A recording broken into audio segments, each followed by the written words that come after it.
नमस्कार, श्री स्वामी समर्थ सगळ्यांना. मी अंजली कुलकर्णी स्वागत करते तुमचं आपल्या यूट्यूब चॅनलमध्ये, ज्याचं नाव आहे माझी स्वामी सेवा. आजचा जो उपाय आहे तर तो खूप महत्त्वाचा आहे आणि आजच्या जनरेशनसाठी तर अगदी महत्त्वाचा आहे. त्याच्यामुळेच मी तुमच्यासाठी उपाय घेऊन आलेले आहे, जो की आपल्याला सरकारी नोकरीची खूप इच्छा असते, स्वप्न असतं आणि ते स्वप्न आपल्याला कुठेतरी पूर्ण व्हावं यासाठी आपण खूप प्रयत्न करत असतो. आणि त्याच प्रयत्नांना यश म्हणून आपल्याला यश पाहिजे असेल तर आपल्याला हा उपाय करायचा आहे. 3 महिने तुम्हाला हा उपाय करायचा आहे. तर तो कसा करायचा, कधी करायचा, कोणी करायचा, हे सविस्तर माहिती मी तुम्हाला ह्या व्हिडिओमध्ये सांगणार आहे. पण व्हिडिओ तुम्ही शेवटपर्यंत पहा, जेणेकरून तुम्हाला सविस्तर माहिती मिळेल. आता सरकारी नोकरीसाठी आपण भरपूर ठिकाणी इंटरव्ह्यू देतो, भरपूर ठिकाणी प्रयत्न करत असतो, पण काही कारणास्तव आपलं ते काम होत नाही. आणि आपल्याला खरंच आपल्या आयुष्यामध्ये जर आपण एज्युकेशन घेतलेलं असेल, एज्युकेशन पूर्ण झाल्यानंतर आपल्याला सगळ्यात मोठं स्वप्न असतं की मला सरकारी नोकरी मिळाली पाहिजे. गव्हर्नमेंट सर्व्हर म्हणजे होणं आपली पण आयुष्यातलं स्वप्न असतं आणि ते खरंच पूर्ण व्हावं, आपण त्याच्यासाठी खूप प्रयत्न करत असतो.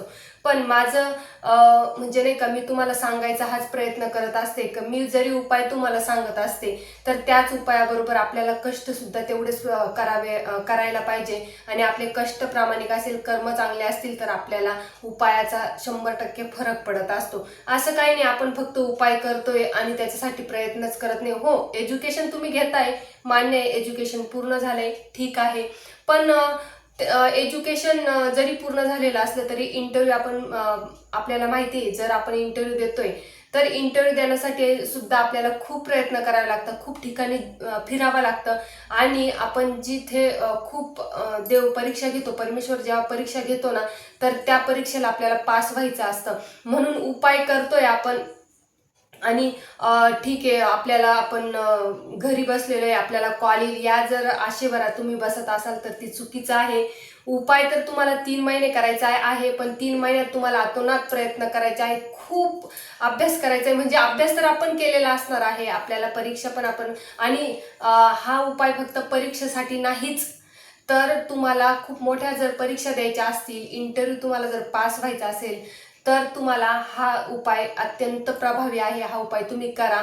जरी एज्युकेशन पूर्ण झालेलं असेल तरी आपल्याला नाही का, आपण इंटरव्ह्यूसाठी सुद्धा आपल्याला 1, 2, 3 असे सेशन पूर्ण करावे लागतात. आणि त्याच्यासाठी आपण एक इंटरव्ह्यू जरी पास झालेला असलं तर सेकंड इंटरव्ह्यूला आपल्याला अडचण येते, थर्ड इंटरव्ह्यूला सुद्धा आपल्याला अडचण येते. आणि त्याच्यासाठीच आपल्याला हा उपाय करायचा आहे. पुढे तुम्हाला सगळी माहिती सविस्तर सांगते, पण त्याआधी उपाय सांगून घेते, मग नंतर बोलते. कारण की व्हिडिओ जर लांब होतो, मग काही महिलांना वाटतं की वेगळं म्हणजे तुम्ही जास्त बोलतात. ठीक आहे, मी उपाय सांगणार आहे. उपाय तुम्हाला एक दुर्वाचा करायचा आहे. फक्त एक दुर्वा तुम्हाला रोज लागणार आहे आणि 1 तांब्यात जल, जे की आपल्याला आपल्या घरून न्यायचं आहे. उपाय आपल्याला महादेवाच्या मंदिरात करायचा आहे. आणि जे पण मी उपाय सांगत असते तर ते महादेवाच्या मंदिरातले सांगत असते. आणि जास्त वेळ न लागणारे उपाय तुम्हाला सांगत असते, जास्त खर्च न करणारे उपाय मी तुम्हाला सांगत असते. पण तुम्ही उपाय जर केले तरच तुम्हाला अनुभव येणार आहे. तुम्ही फक्त व्हिडिओ बघताय आणि आज करू, उद्या करू, परवा करू असं जर म्हणत असाल तर तुम्हाला अनुभव कसा येईल आणि तुमचे स्वप्न तरी कसे पूर्ण होतील. तर उपाय तुम्हाला एक दुर्वाचा करायचा आहे. 1 लोटा जल तुम्हाला घरून न्यायचं आहे. आणि हा उपाय तुम्हाला संध्याकाळी, सकाळी जेव्हा तुम्हाला शक्य होईल तेव्हा करायचा आहे. याला कुठली अट नाही की तुम्ही संध्याकाळी प्रदोष काळातच करायला पाहिजे किंवा सकाळीच करायला पाहिजे. उपाय तुम्ही तुमच्या वेळेनुसार करायचा आहे. तुम्हाला जर सकाळी शक्य होत असेल तर सकाळी करा, संध्याकाळी शक्य होत असेल तर संध्याकाळी करा. आणि दुपारी तर आपण करतच नाही, जे ते ज्याच्या त्याच्या कामानिमित्त बिझी असतं दुपारच्या वेळेस, त्याच्यामुळे करायचं तर आपण सकाळी करा, संध्याकाळी करा. हा उपायाला तुम्हाला कुठली वेळेचे बंधन नाहीये, तुम्हाला जे शक्य होईल तेव्हा तुम्हाला करायचंय. आता एक दुर्वा म्हणजे खूप जुडी नाही घेऊन जायची आपल्याला, फक्त 3 याची आपल्याला 3 पानांचे ते हा दुर्वा असते तर तीच आपल्याला अर्पण करायची आहे. आता जेव्हा आपण महादेवाच्या मंदिरात कुठलाही उपाय करतो, कुठलीही सेवा करतो, तर मी प्रत्येक व्हिडिओमध्ये प्रत्येक वेळी सांगत असते तुम्हाला की सुरुवातीला तुम्हाला दिवा प्रज्वलित करून घ्यायचा आहे. तुम्हाला शुद्ध गाईच्या तुपाचा दिवा प्रज्वलित करून घ्यायचा आहे. दिवा तुम्हाला अशी चौकट असते, चौकटीवर ठेवायचा आहे किंवा तुम्ही शिवलिंगाजवळ ठेवला तरी चालेल, पण चौकटीजवळ ठेवला तर माता लक्ष्मीला सुद्धा आपण दिवा प्रज्वलित केला याचं आपल्याला पण समाधान वाटतं. त्याच्यामुळे तुम्ही चौकटीवर दिवा प्रज्वलित करून घ्या. गोल करा, लांब वातीचा करा, गोल वातीचा करा, त्याच्यात बंधन नाही. फक्त दिवा प्रज्वलित करणं महत्त्वाचं आहे. दिवा प्रज्वलित करून झाल्यानंतर तुम्हाला जी दुर्वा नेलेली राहील तुम्ही, तर ती दुर्वा तुम्हाला शिवलिंगावर अर्पण करायची आहे. दुर्वा तुम्हाला शिवलिंगावर अर्पण करायची आहे आणि दुर्वा अर्पण केल्यानंतर तुम्हाला 1 लोटा जल अर्पण करायचं आहे. जल अर्पण करताना तुम्हाला श्री शिवाय नमस्तुभ्यम किंवा ओम नमः शिवाय या मंत्राचा जप करायचा आहे. आता दुर्वा अर्पण करून झाली, जल अर्पण करून झालेला आहे, एवढी सेवा करायची आहे. आता सेवा करताय तुम्ही, दुर्वा अर्पण करताय, तर दुर्वाची जी दांडी आहे म्हणजे जे आपलं म्हणजे देठ असतं, तर ते तुम्हाला जलाधारीकडे करायचं आहे. जलाधारीकडे म्हणजे आता हे बघा, इथे शिवलिंग आहे वरती आणि इकडून पाणी आपलं जातंय, म्हणजे याला जलाधारी आपण म्हणतो. तर त्या हरळचं जे म्हणजे दुर्वाचं जे देठ आहे, तर ते त्या जलाधारीकडे करा आणि ते पान जे आहे तर ते आपल्याकडे करायचं आहे.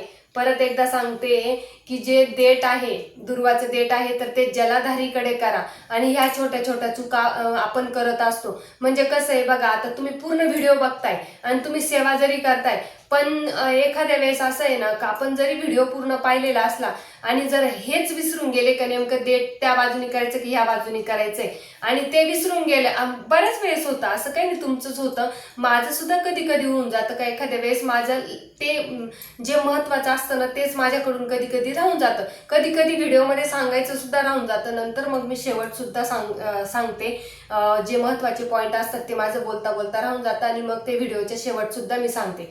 म्हणून व्हिडिओ पाहताना काळजीने व्हिडिओ बघत जा. आणि जी आपण पहिल्या दिवशी सेवा करतो, उपाय करतो, 2-3 दिवस केलं का मग ती सेवेचा आपल्याला सवय होऊन जाते, मग ते लक्षात राहून जातं. पण पहिल्या दुसऱ्या दिवशी आपण सेवा तर करतो, पण एक छोट्या छोट्या गोष्टी आपण विसरून जातो. म्हणजे तुम्ही सेवा पूर्ण कराल, दुर्वा अर्पण कराल, जल अर्पण कराल, दिवा प्रज्वलित कराल, पण जेव्हा ते दुर्वाचे ते देठ आहे ते कुठे करायचं हे आपण कधी कधी विसरून जातो. तर ह्या छोट्या छोट्या चुका जर आपल्याकडून झाल्या ना, तर मग आपल्याला सेवेचं फळ मिळत नाही. त्याच्यामुळे ह्या छोट्या छोट्या गोष्टी सुद्धा आपण लक्षात ठेवायला पाहिजे आणि त्या उपाय करताना त्या गोष्टी विसरायच्या नसतात. त्याच्यामुळे मग आपलं जे पण काही केलेलं असतं तर मग ते आपल्याला, आपण म्हणतो आपण 3 महिने केले,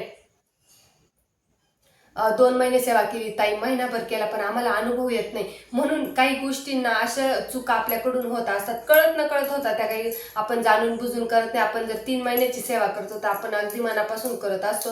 त्याच्यामुळे ह्या छोट्या छोट्या चुका लक्षात घ्या, जेणेकरून ते आपल्या हातून व्हायला नको. आणि व्हिडिओ मनापासून म्हणजे काळजीने जर बघितला ना तर आपल्याबरोबर लक्षात येतं.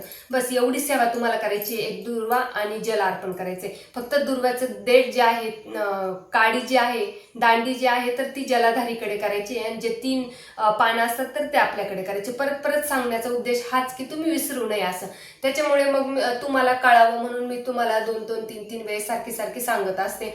आणि एवढाच तुम्हाला उपाय करायचा. आता हा उपाय तुम्हाला 3 महिने करायचा आहे. 3 महिने तुम्हाला हा उपाय न चुकता, न खंड होता हा उपाय तुम्हाला करायचा आहे.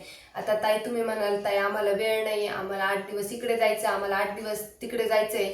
तर आपले स्वप्न जर मोठे असतील ना तर आपल्याला कुठल्या तरी गोष्टीचा त्याग देखील करावा लागतो. आणि आपण तर म्हणजे मीच नाही, सगळ्यांनाच असं वाटतं का कुठली तरी गोष्ट मिळवायची असेल तर कोणती तरी गोष्ट गमवावी सुद्धा लागते. त्याच्यामुळेच आपण इकडे जाणं तिकडे जाणं हे सुख आपण थोडा वेळ बाजूला ठेवायचं. 2-3 महिन्याचा प्रश्न आहे, 3 महिन्याचा.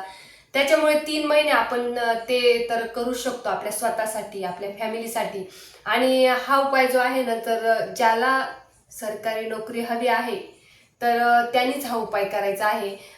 कारण की आपण जेव्हा उपाय करतो तर तेव्हा आपण तिथे आपण आपली साक्ष तिथं असते. आपण जेव्हा तुम्ही सुरुवातीला उपाय करताय पहिल्या दिवशी तर तुम्हाला संकल्प करायचा आहे. संकल्प कसा तिथेच करायचा आहे, हातात पाणी घ्यायचं आहे, संकल्प करायचा आहे. संकल्पयुक्त आपल्याला ही सेवा करायची आहे. कारण की संकल्पयुक्त सेवा आपण खंड करत नाही, काळजीने करतो. आणि आपला जो नियम आहे तर तो काटेकोरपणे आपण पाळत असतो. त्याच्यासाठी आपल्याला संकल्प करायचा आहे. आणि संकल्पयुक्त सेवेचं फळ आपल्याला लवकरात लवकर त्वरित मिळतं. त्याच्यामुळे संकल्प करायचा आहे. संकल्प कसा करायचा आहे, उजव्या हातात पाणी घ्यायचं, हळद कुंकू अक्षता फूल घ्यायचं आहे, आपलं नाव उच्चारायचंय. आपली मनातील इच्छा आपलं नाव, गोत्र आणि आपली मनातील इच्छा सांगायची. आता नाव तर आपल्याला घ्यायचंच आहे आणि गोत्र सुद्धा उच्चार करायचा आहे. गोत्र जर आपल्याला माहिती नसेल कोणतं आहे तर काश्यप या गोत्राचा तुम्हाला उच्चार करायचा आहे. काश्यप या गोत्राचा उच्चार केल्यानंतर आपल्याला मनातील इच्छा सांगायची आहे आणि ते पाणी तुम्हाला खाली सोडून द्यायचं आहे. खाली तिथे सोडायचं आहे. त्याच्यानंतर परत शुद्ध पाणी घ्यायचं आहे आणि ते खाली सोडून द्यायचं आहे आणि देवाला नमस्कार करायचा आहे आणि तुमच्या मनातील इच्छा सांगायची. एखादी मोठी परीक्षा देत असाल आणि ती वारंवार तुम्ही बॅक जाताय तर त्या परीक्षेसाठी सुद्धा हा उपाय तुम्हाला करायचा आहे. किंवा तुम्हाला सरकारी नोकरी, तुमचं एज्युकेशन झालेलं आहे, तुमचे इंटरव्ह्यू बाकी आहे, इंटरव्ह्यूमध्ये तुम्ही म्हणजे ते इंटरव्ह्यू होत नाही आहे, तुमचे पुढे जात नाही आहे, कारण की first round, second round, third round, मोठ्या मोठ्या कंपनींना असेच इंटरव्ह्यू असतात. फर्स्ट, सेकंड, थर्ड राऊंड असतात. एक राऊंडमध्येच बॅक येतात, 2 राऊंडमध्येच बॅक येतात. तर याच्यासाठी आपल्याला हा उपाय करायचा आहे. म्हणजे सरकारी नोकरीसाठी सुद्धा तुम्हाला, म्हणजे हा उपाय जो आहे ना तर तो सरकारी नोकरीसाठीच आहे. पण एज्युकेशन आहे, आता आपण मोठे मोठे इंजिनियर आहे, बऱ्याच डिग्र्या आपण घेतो आणि मोठ्या मोठ्या कंपनीमध्ये आपण ट्राय करत असतो आणि त्या आपल्याला स्वप्न असतं का नाही याच पॅकेजची नोकरी पाहिजे, त्याच पॅकेजची नोकरी पाहिजे. तर त्याच्यासाठी अत्यंत प्रभावी उपाय आहे. पण हा सरकारी नोकरीसाठी सुद्धा अत्यंत प्रभावी उपाय आहे. फक्त करताना हा उपाय काय करायचा आहे, तुम्हाला 3 महिने करायचा आहे. कुठलाही खंड नको आहे. मुलींनी करा, मुलांनी करा, किंवा आता आपल्यासारखं, आता मी तर एज बारच झालेली, त्याच्यामुळे मी उपाय करून काही उपयोग नाही. ज्याच्यासाठी उपाय केलेले होते ते मला एकदम छान सगळं काही व्यवस्थित वेल सेटल झालेले आहे. त्याच्यामुळे आणि उपाय करताना अपेक्षा ठेवू नका. ठीक आहे, तुम्ही 3 महिन्याचा संकल्प करताय तर 3 महिन्यात सारखं सारखं सारखं सारखं ते तक्रार नका करू. एकदा सांगितलं बस. संकल्प करताना जर सांगितलंय ना तर 3 महिने सांगायची तुम्हाला गरज पडणार नाही आणि देवादिदेव महादेवांना तर अजिबात नाही. त्याच्यामुळे तुम्हाला सारखं सारखं तक्रार करायची नाही, अपेक्षा ठेवायची नाही की ताई आता 8 दिवस झाले, 15 दिवस झाले, महिना झाला, 2 महिने झाले, अजून कसं नाही, अजून कसं नाही. असं देऊन जातील देवादिदेव महादेव की आपल्या मनात सुद्धा असणार नाही इतकं मोठं आपल्याला फळ मिळून देऊन जातील. आणि खरं आहे, जी पण आपण सेवा करतो, मनोभावे करतो, शुद्ध भावनेने करतो, अतूट विश्वासाने जर करत असतो ना आपण एखादी सेवा करा, उपाय करा, तर ती पूर्ण होणारच. मी 100% खात्रीने सांगते. पण आता बरेच लोक चुका करतात की सेवा करतात, उपाय करतात, पण त्यांचं मन कुठेतरी अविश्वास दाखवतं त्या सेवेला. कुठेतरी मग सेवेला अविश्वास दाखवला म्हणजेच आपण परमेश्वरावर अविश्वास दाखवतो. ज्या अर्थी आपण सेवा करतो ना तर सोडून द्या ना त्यांच्यावर, की नाही मी आता ही सेवा करतोय ना, त्यांनी माझा हात धरलाय आणि ते आपल्याला नदी तीरावर पोहोचवणारच आहे. ते तर अर्ध्या म्हणजे आपण नदी पार करतोय आणि अर्ध्या नदीत आपल्याला ते परमेश्वर सोडणार नाहीये. जसा हात धरलाय, जिथं तुम्ही सेवेला सुरुवात कराल ना त्यावेळेस आपण मनात धरून घ्यायचं की यांनी आता आपला हात धरलेला आहे. कारण की त्यांच्या मनात असेल ना तरच आपण सेवेला सुरुवात करत असतो. आपल्या मनावर काही नाही, करते करविते तेच आहेत. म्हणून असं नका समजू आता मी सेवा करतोय आणि मग होईल का नाही होईल का.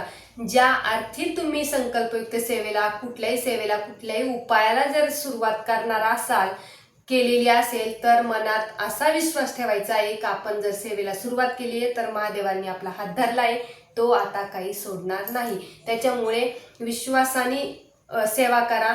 ते काय आपल्याला अर्ध्यावरती सोडणार नाही. जर हात धरलाय तर पूर्णच नेऊन आपल्या ध्येयापर्यंत पोहोचवणार आहे. त्याच्यामुळे तुम्ही सेवा करा आणि याच्यासाठी तुम्हाला परान्न वर्ज्य करायचं आहे. मी प्रत्येक सेवेमध्ये, प्रत्येक व्हिडिओमध्ये सांगते की जेव्हा पण आपण सेवा करतो, उपाय करतो, तर परान्न वर्ज्य करा, मांसाहार वर्ज्य करा आणि मन शुद्ध ठेवा, कर्म चांगले ठेवा. तुम्ही इकडे सेवा करताना आपले कर्म जर खराब असतील ना तर सेवेचा फळ मिळणार नाही. मी तुम्हाला एवढंही सांगते की तुम्ही 3 महिने खंड न करता, कुठे गावाला नाही केलं, काटेकोरपणे जर सेवा केली आणि इकडे तुम्ही कामावर जाताय, याचं बोल, त्याचं बोल, त्याच्या मनातलं म्हणजे त्याच्याबद्दल वाईट भाव ठेव, त्याच्याबद्दल वाईट बोल, तुम्हाला सेवेचं फळ मिळणार नाही. त्याच वेळेस ती सेवेचं फळ नाहीसं होऊन जाईल. त्याच्यामुळे कुठलीही सेवा करताना आपण जर सेवा करतोय 3 महिन्याची करू, 4 महिन्याची करू किंवा महिन्याची करू, त्यावेळेस आपलं मन शुद्ध ठेवा. हां, एखाद्या वेळेस निगेटिव्ह विचार येतातच, पण त्यावेळेस माफी मागून घ्यायची आहे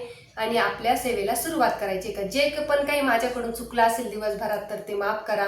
जाणून बुजून मी काही केलेलं नाहीये, तर कळत न कळत काही चूक झालेली असेल तर मला माफ करा आणि सेवेचं फळ मला मिळू द्या. तर एवढी सेवा तुम्हाला करायची आहे. ही सेवा तुम्हाला 3 महिने करायची आहे. तर चला सेवा करा, अनुभव घ्या. झालेली सेवा स्वामीचरणी अर्पण करते. श्री स्वामी समर्थ.